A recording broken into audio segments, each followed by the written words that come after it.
When this fire first started, one man was inside sleeping. Once he realized that his house was on fire, he tried to put it out himself with a fire extinguisher, but that quickly grew out of control. You can never completely train for an accident, but the point of this drill is to show the drivers how to get the students out safely if their bus happened to overturn. And he lost control and slammed right into this apartment complex. This is the rental office, and he slammed into the maintenance side. You can see where his car went in there. I want to show you the other side. The apartment manager has been out here along with maintenance. They have already been working on repairs, and this is the damage on the other side. Now, we're told that there is a desk right here. If this desk wasn't here, he likely would have gone all the way through this building. Right, definitely a scary morning for residents here on this block. And the bomb squad detonated that homemade bomb shortly before 4 o'clock this morning. And now that it's a little bit lighter, I can show you what they found. And this is what's left of it. You can see this plastic shreds, a little bit of duct tape around it. And this kitty litter is surrounded this device. And the bomb squad did that so as they set it off, it wouldn't have debris flying everywhere. The crash is still under investigation. And this is a grill that came off of that car. And here behind me, you can see debris like that is just scattered all across the ground. And I want to show you the tree that man crashed into, and just from the bark that peeled off from this tree, you can see how hard that impact was. Making the grade and keeping your teens in style. Parents, your teens will be asking you to buy them these 3 looks of the school year, and we sent Ann Reynolds to H&M to find some stylish and affordable looks for teens. And you know, when you go back to school, you have to set that first impression, so you do definitely have to have your, a great wardrobe. That's right. And it's expensive. One Central Ohio woman is using the power of social media to help turn heartbreak into hope. The tragic death of her cousin and 2 other teenagers is inspiring her to fight for change. Amber, it looks like they are making some progress, right? They are making some progress now. Maybe about 15 minutes ago, this entire roof was engulfed in flames. There's still a little bit of fire back there, but they do have a ladder truck, and right now they're just dumping that water on top, just trying to put out this fire completely. You can see there's a lot of heavy smoke around here. And at one point, crews had decided to just do a controlled burn and to let this house just burn out. That's because right now they're saying that this house is just so unstable. Now, when firefighters first got here, they did try to go into the house to put out that fire, but they did have to pull out because it was just too dangerous. Now, the neighbors on each side of this house have been evacuated, and that's because now there's a concern that this house could collapse from all the damage. And I talked to a neighbor who lives next door, and he tells me that around 3:30, he heard a loud explosion that shook his entire house. I didn't know if somebody was trying to come into my house or what was going on. 3:30 when you're just waking up, it's quite frightening.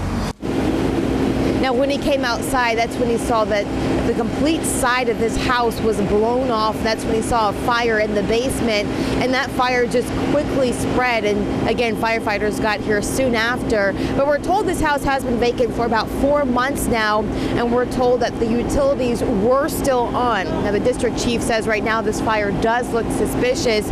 An arson investigator has been called out here, and he will go through this wreckage once that fire is out. But again, neighbors, they will be able to go back into their homes, we're told, after this fire is completely out and after they check this building to make sure that the structure is stable enough. And as you all mentioned earlier in the show, this is the 3rd suspicious fire in this neighborhood. And right now, the fire department, they're just asking if anyone has seen something unusual or suspicious in the neighborhood to definitely come forward with that information. But coming up in the next half hour, you'll hear a little bit more from that neighbor and what he says he heard immediately after that explosion.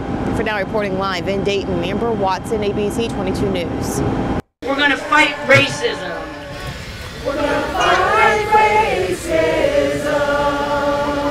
Every walk of life stepped in solidarity onto the Walmart parking lot, making their voices heard, calling for Attorney General Mike DeWine to release a surveillance video the night John Crawford was shot and killed by a Beaver Creek officer. You walk in Walmart alive and you leave in a body bag. That is not how it should happen. Historically, if John Crawford was doing anything wrong with that gun, that video would have been released by now.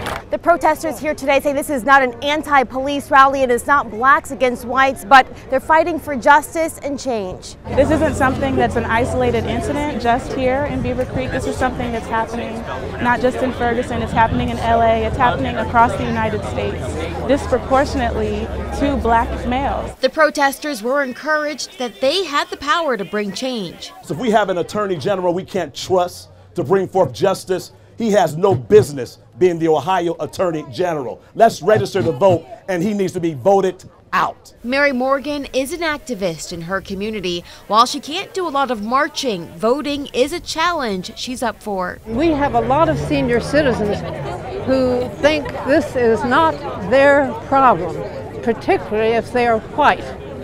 They think that we did this 30 years ago. No, we've got to do this again and again and again. We do not have equal justice in this country, and it's hurting badly. Bishop Bobby Hilton says at this point they just want answers, and they won't stop until their surveillance video is released. Reporting in Beaver Creek, Amber Watson, Fox 45 News. The next time you're at a gas station, before you put your card in this machine, you want to make sure this sticker is in place. These stickers are called We Care decals, and you can find them at several Shell gas stations. If the seal is broken, it could mean that someone tampered with the pump, installing a skimming device, which could be used to steal your account information. I like it because it helps you from credit card fraud and things like that. This Shell station on Whip Road has had the decals for 3 years, and they've noticed some suspicious activity recently. A couple times in the past month, we have had people come in and tell us that whether or not the seal is broken, and every time that the seal is broken, we actually make sure that it's reported because we don't want anybody getting scammed. But most customers aren't looking for the sticker. I found 2 broken seals on the pumps. Braxton Gilkey didn't notice it until we pointed it out. I didn't know to check for that, but now that I'm aware, it's definitely important. I'm going to check for that for now. We need everything we have, and for somebody to be able to steal that or compromise that is a very serious issue. In the past year, the county auditor has found 4 skimming devices, including Moraine and Englewood. His team inspects the machines annually for criminal activity. We're not out there every day checking every gas pump in the county, so the real solution to this is what can the station do to better secure those pumps. Not all the gas stations in our area have these seals. If you're ever in doubt, you can always pay in cash or go to another gas station. Reporting in Kettering, Amber Watson, Fox 45 News. That victim tells us his service dog tried to warn him by pulling him back towards his apartment, but wasn't quick enough, and that's when the neighborhood dog started biting the man. John Ferguson took us to the spot where he was attacked by a dog. The 53-year-old tells us he was letting out his service dog named Killforce 1 and was saying a nightly prayer when the dog came down the street. Something barked. My service animal started growling to protect me, started taking me in circles, which means I'm under attack. John tells us his service dog tried to lead him back to the apartment. When the other dog wouldn't leave, John used his cane to fight back. And the animal got me on the legs, and when I smacked him, he got me on my right arm. John says the dog continued to bite him several times on the legs and his side, which is now covered in a brace. He says the growl sounded like it came from a bigger dog, and he believes neighbors watched him being attacked. There were other people out here. You could hear them giggling and bouncing a basketball. No police showed up. John's service dog eventually dragged him into the house where he lost consciousness. This morning, he called 911 and went to the hospital. I caught up with a couple walking in the neighborhood who say they never see dogs running loose. It's pretty safe dog-wise. I mean, all the dogs be chained up. I haven't really seen no loose dogs. Probably like little ones like Chihuahua size. But other than that, it's pretty safe. John says he's now afraid to walk through his neighborhood, but this recent attack won't keep him locked up inside. Am I fearful? Yes. But fear, I conquered myself in my own mind. I can't change my routine.